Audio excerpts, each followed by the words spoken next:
Siyabingelela South Africa kuphi nakuphi lana khona ngeendawo umduduzo wamkhwanazo onibingelelayo sivela kwinhlangano ithuleleni organization sinibingela-ke ngaphansi kwengosi esihloko sithi-ke abantu bayagula kuyilapho-ke kwingosi yethu esinika khona abantu-ke iplatform laba abasuke bezocela usizo-ke lwezempilo ngezifo ezahlukahlukene abasuke beqhamuka nazo.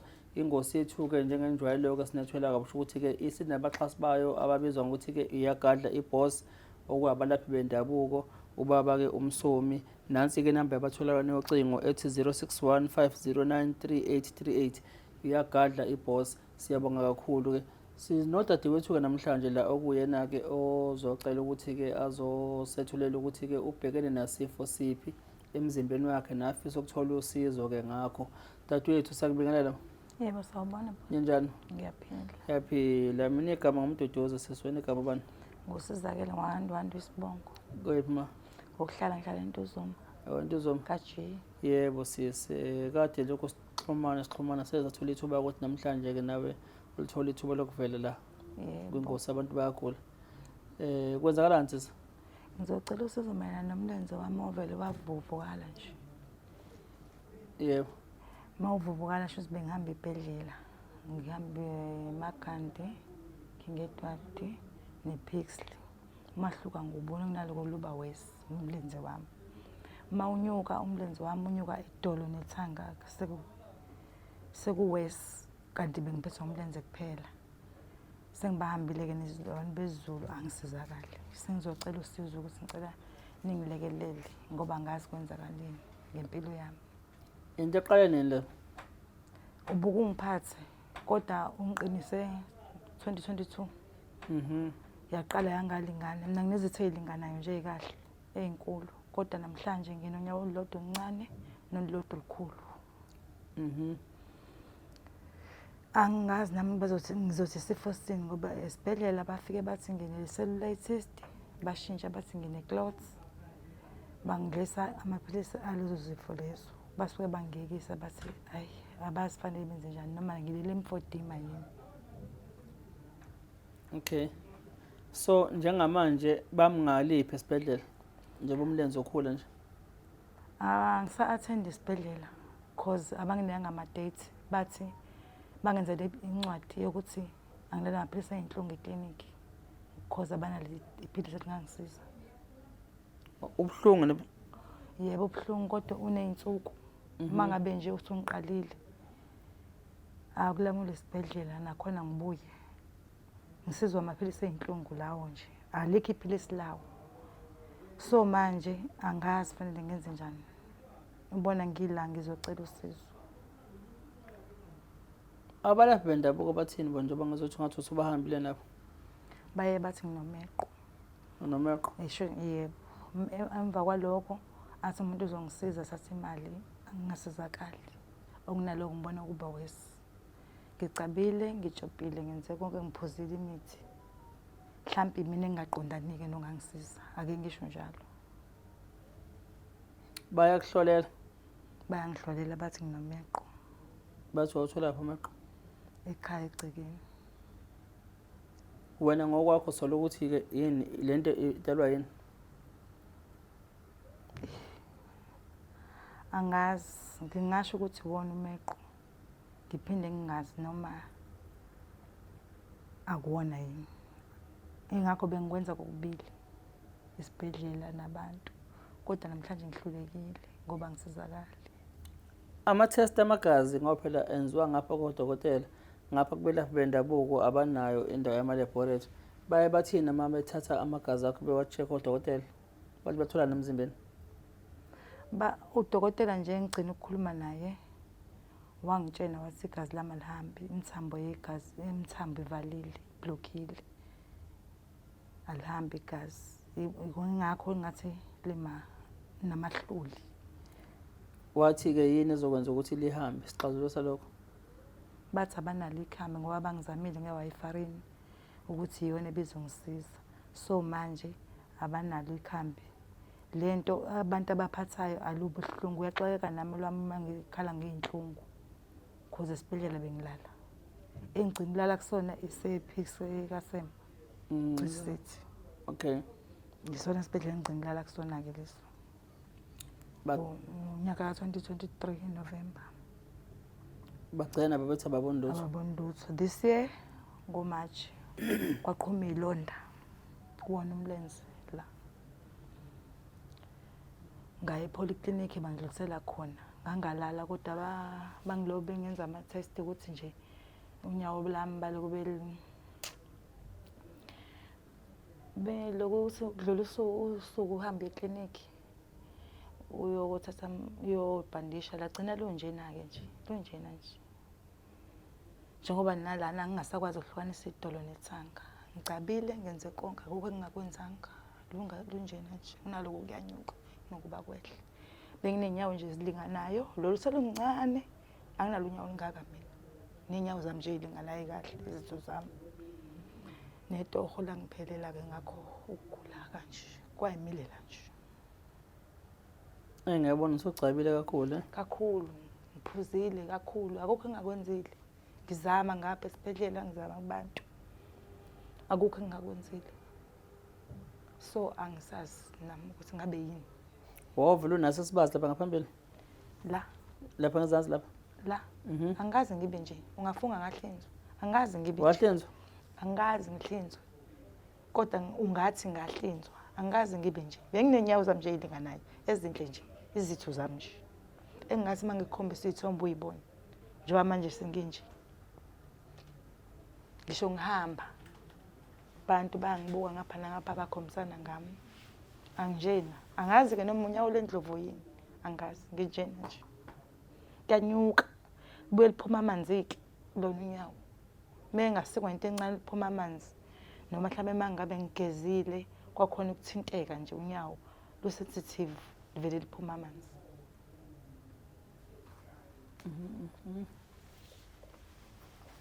Iyathusa-ke uma ukuthi akwazi ube ne-operation laphana ngoba noma ngisho ukuthi ngiyayibona. Into engiye ngaba nayo ilonda.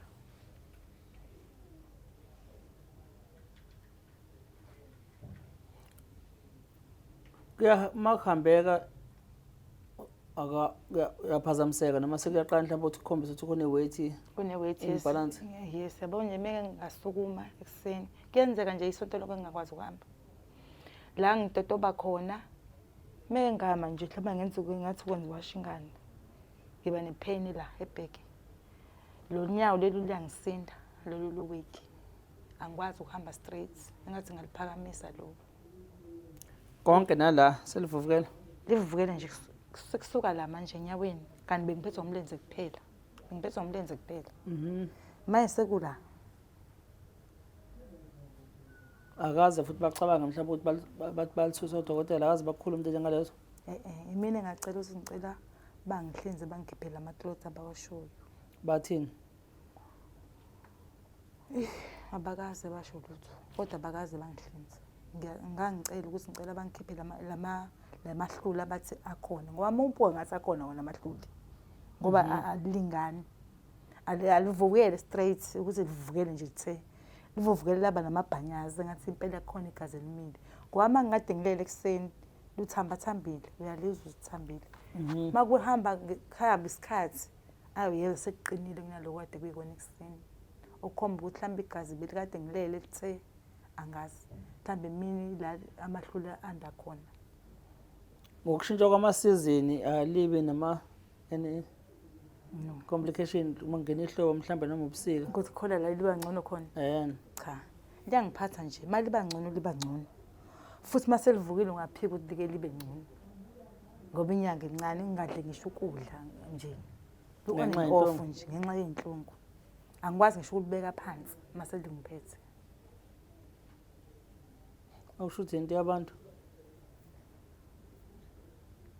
Angazi mhlawumbe ngakaqondani wangempela kodwa ngiyakukhalela nami futhi ukuthi ngangcono isibedlela sake mhlawumbe sahlinza sabona ukuthi kwenzakalani ngoba bangisa kumshini lo scan sabo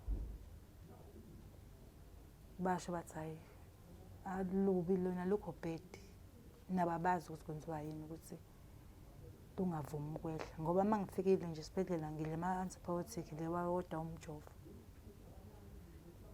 mase emva kwaloko bangidischarge.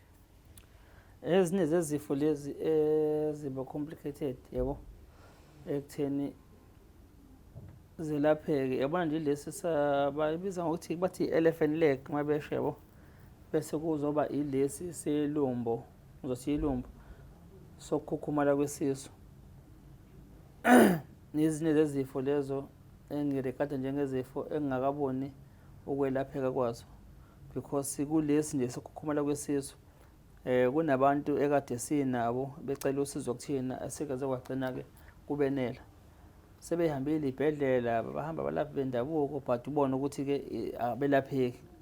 Kuzoba-ke iso lesi sokukhukhumala-ke konyawo, ukuvala konyawo. Nakhona bengingakaboni ukuthi khona umuntu ongathi ongavela ame nje athi hayi lesi sifo ngiyakwazi ukusilapha yabo. But-ke ngiya kuleli lodokotela lokuthi nje ukuthi abakuhlinze. Nakhona ngeke bavele basuke nje bakuhlinze yabo. Ingekho into nabo abayibonayo ukuthi lezi need asihlinze la, because kusasa nawe mhlawumbe umuntu usangabuya athi abophe yabo ukuthi ayisibhedlela ngesibopha sangihlinza yabo. Singeke sidinga ngoba mabehlinze bengasalifice lelo hlulu lelo, nalokho nje ngeke kusazwakala kahle yabo. Mhlawumbe bakuhlinze bese kuba khona ama-complications after le operation, ukuthi unyawo mhlawumbe awusakwazi ukulubeka kahle phansi yabo. So-ke nabo ngiyas-understanda i-position ababakuyona, ngoba kuyacaca ukuthi nabo abanakhambi la ekutheni bakwazi ukuthi badile nayo ukuthi isifo sini lesi. Yikho ngisho nje ngithi mhlawumbe kungenzeka ukuthi-ke shuthi sothi into yabantu le, but mhlawumbe-ke umuthi wakhiwa la kwelakithi noma umuthi mhlawumbe wakhiwa emazweni asazi.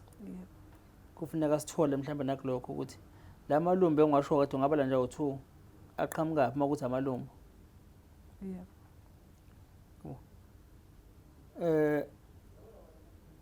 Ibhlungu-ke izinto ezikanjalo ngoba amathemba ethu soke siwabeke khona kodokotela nasey'bhedlela, ukuthi-ke mase sifike khona sesithemba ukuthi-ke sizolithola usizo lwezempilo. Izolo nje besile eMidilova siyobona umntwana omncane onenkinga nje sevukela amehlo akasabona emehlweni. Nabazali bebemthatha umntwana bemsa esibhedlela bebenethemba lokuthi uzosinda esibhedlela, but-ke i-turn out ukuthi bathi esibhedlela akahamba ekhaya yolindela usuku lokuthi uphume umphefumulo.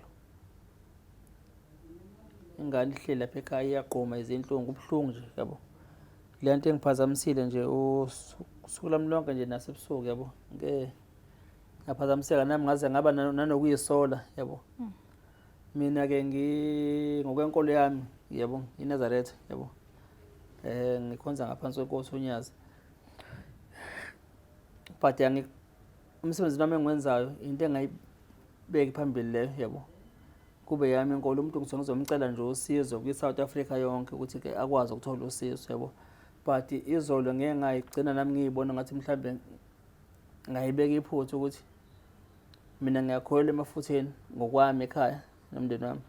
But ngize ngathi yazi mhlawumbe ngwaphetha amafutha abusisiwe, ngabe mhlawumbe ngibashiyile kuloya muzi ukuthi ngicela bagcobele ngane bayibhandishe mhlawumbe yabo. Yabo namanje I feel guilty yabo, but-ke angisho ukuthi-ke khona umehluko mhlawumbe mina ngithi bekuzowenza, but nami ukubona ukuthi ithemba mali ngekho into ofike uyibona egcekeni ekhaya, ubona isimo ingane kusona yabo. Nabo besho ukuthi sebethi odokotela hayi-ke yabo abalindele noma yini, bathe nje akagoduke bospend isikhathi naye zinsuku zokugcina, because yabo yabo. So nje nawe nje ngivumile ukukubona, but-ke angikho strong njengamanje yabo.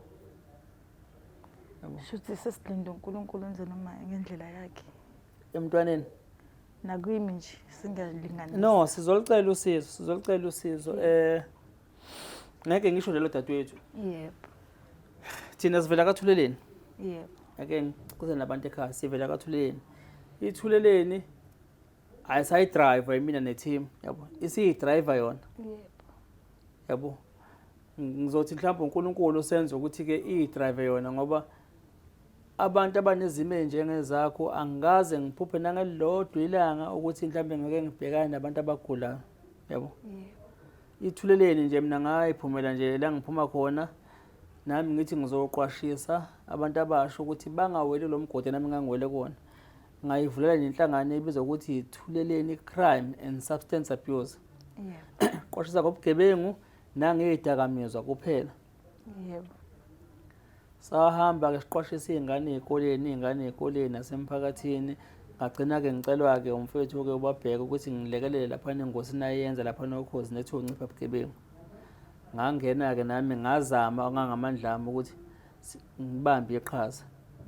But ngokukhula-ke kwengosi nabantu sebebona mhlampe Ithuleleni sebelethe iy'nkinga ezahlukahlukene. Yagcina mina ngokwami mina nangokwengqondo yami lokho engangicabanga ukuthi ngizokwenza khona yagcina isiyiphumela khona kulokho ngenxa yabantu ababeletha kuthina iy'nkinga. Because uma kwakuvela umuntu we-GBV wawuthi uzama uku-athenda into yakhe, uma ufika kulabantu abazomthetho bathi le clause ayingeni ngaphansi kwalento erejistile wena uthe uqosa ngobugebengu nangezidakamizwa, yabo. Uma kuvela umuntu ngapha ethi ngirotshe ummeli imali yami ngithi yabo ngifuna usizo, asikwazi ukungena lapho. Uma kuvela umuntu othi ngikhala ngosizo lwezempilo ngilenziwe esibhedlela, asikwazi ukungena njengalokho. Yebo. Kanti kwase kuyicebo likaNkulunkulu ukuthi-ke ayivula amaphiki Ithuleleni ikwazi ukuthi ibe ne-umbrella ozokwazi ukuthi bonke abantu ibakhoselise. Kwase kuvela-ke abantu abagulayo ngenxa kaNtando nawe waqhamuka singazi sizothini. Yebo, udume kakhulu uNtando. Yikho-ke ngisho ngithi-ke icebo likaNkulunkulu ukuthi la sikhona njengamanje, yebo, yokuthi-ke iyakhula-ke yaba yilento ebiyiyona-ke Ithuleleni. Ngase ngibona ukuthi hayi bafethu la ake sizame ukuthi singagcini sipheke isitambu, yabo, bhodweni elilodwa. Abantu abagulayo ake sizame ukuthi sibe nengosi yabo eceleni. Sibafake. Singabamix nabantu ngoba olabo udaba uyalibona ukuthi lunzima ludinga futhi abantu ababhekene nabantu abazi ukwelapha ngokwezempilo. Yikho-ke ingosi yethu sesayikhulisa yokuthi-ke abantu mabengakayazi ukuthi khona le ngosi le ezithi abantu bayagula. La khona esizokwazi ukuthola odokotela, sithola abalaphi bendabuko, sithola abathandazi kule ngosi. Sizozama ukubhekana nalesi simo sesisibonile thina sezempilo ukuthi hayibo nakho sihlaselwa yimimoya nezifo ezahlukahlukene esingazazi ilesho kanjani. Ukuze sizokwazi ukuthola ukuthi makuthi lesi sifo akusona sase-South Africa sibuye ngeqholo sesilenzile ucwaningo sizosho ukuthi lesi sifo akusona esakulelizwe, futhi kufuneka kuphunywe kuyofuna usizo ngaphandle la siqhaba khona. Yebo. Yilokho kusibeka la kule ngosi ethi abantu bayagula. Ngiphinda lokho ukuthi ungacabanga ukuthi uzolinda mhlawumbe ukuthi sithi uNkulunkulu sizolufuna usizo. Uma ngabe umuntu wesifazane futhi ungumzali uvela ucele lokho ngisho ugula ngisho phathwa ikhanda uNkulunkulu ngicela ungigcine. Yebo. Ngisho ngathiwa ngigula kangakanani kodwa ngicela ungigcine ngesimo sokuthi ungumama. Ney'ngane angithi Yebo. zibheke wena Yonke into nazo futhi lesimo sakho icondition yakho ziyayi-affect manje engqondweni kahle kakhulu. noma zingeke zikwazi ngoba zona ayinaki kakhulu ngoba bafana. Actually nje ngivele zingishiye ngihlale ngedwa. Azikushiyi. Zivele yihambe. Azikushiyi. Mentally and psychologically zi-affectekile iy'ngane zakho. Zi-affectekile but ngoba zingekwazi ukuthi zithole i-platform ezingakwazi ukuthi ziveze. Ngeke ngithi azinginakeki mina. Ungalingi uyiblame ingane ma. Ungalingi cabanga lokho. Yes bona abafana yabo. Mhlambe esimeni sokuthi mhlambe ufuna ukugezwa ngeke ikwazi ukugeza zabafana ngithi yabo. Yabo. But ke lokho kukodwa kuyalimaza because nazo ziyababona phela abazali bezinye izingane abangani bazo yabo. Be right empilweni. Njengoba mhlambe suke iphuma nje mhlambe suke ifuna mhlambe ukuyozama ukuthi yabo zithi ukulibala ngokwengqondo. Ngezwa. Endapha nje impela sengihleli kanje lapho i-stress la sibuya khona kakhulu ngize ngisho ukuthi mhlambe kube ngaba nentombazana. Akunjalo ma yabo.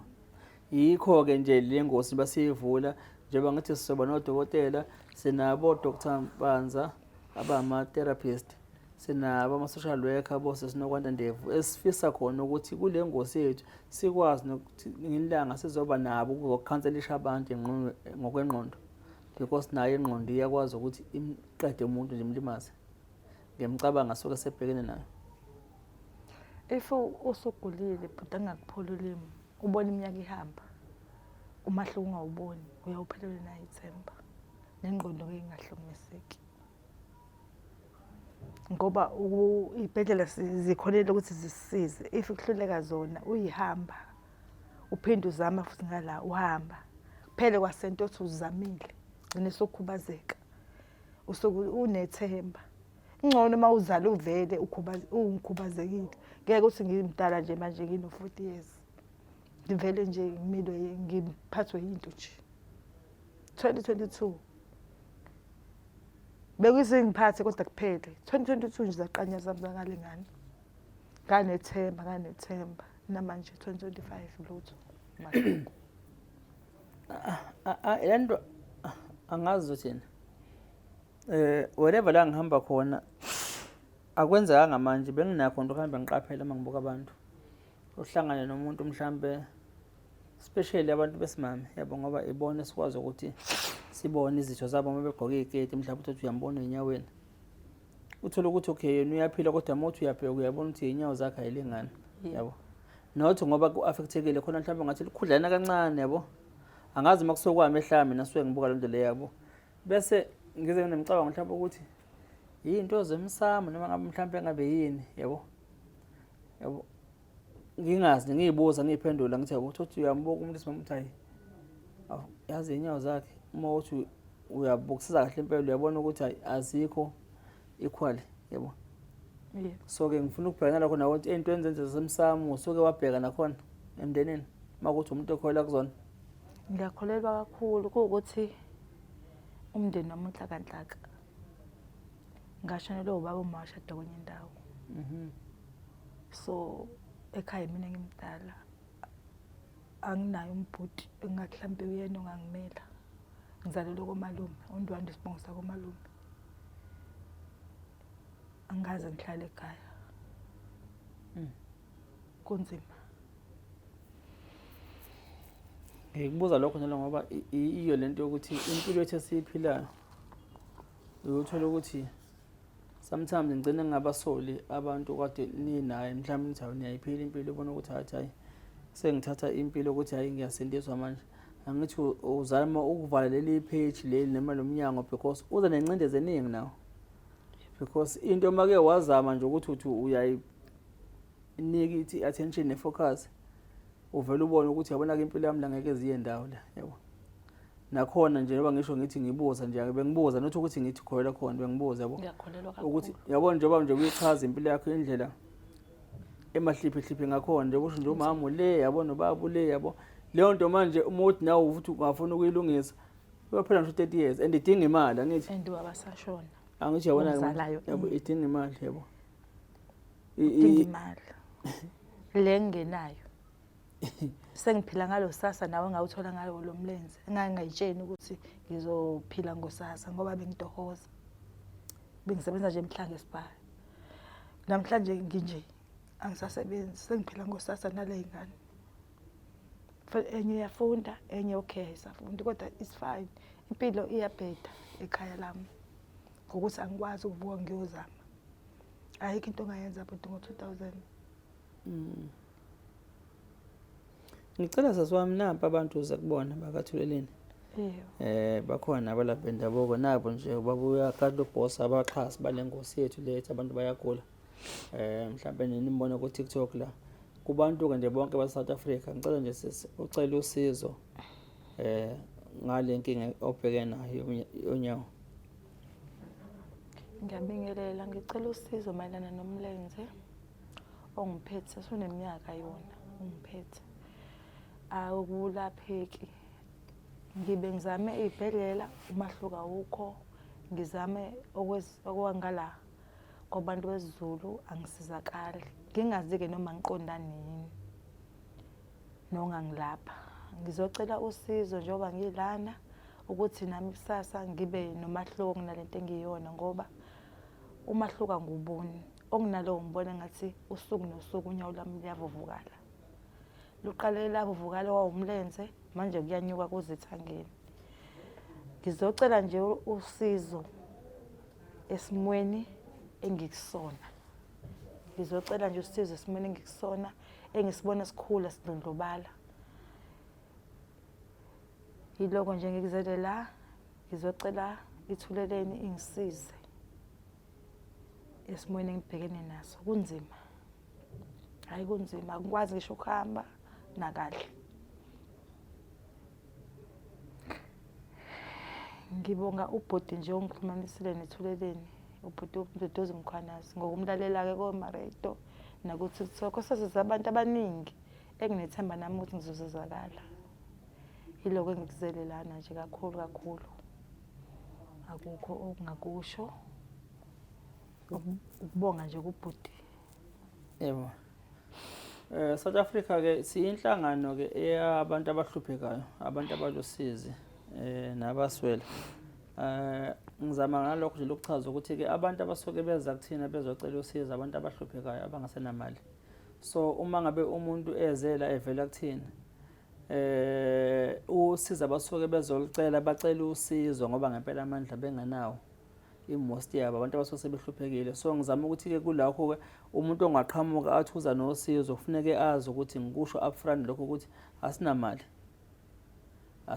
akanga expect imali, yabo, yokuthi mhlawumbe khona imali ekhona, but usizo lempilo siyalidinga, siyalicela futhi siyazendlala kubona. So ke this why ngithi angeke ngikusho lokho upfront before nginike usizo ithuba lokuthi ke mhlawumbe ke willing ukuthi angayishiya inamba yakhe la ukuze makukhona abathi bangavela befuna ukuletha usizo sisabathi bangalo usizo bazo kodwa ukuthi amasente iwona angenawo, sicela usizo sizolikhokhela la, yabo.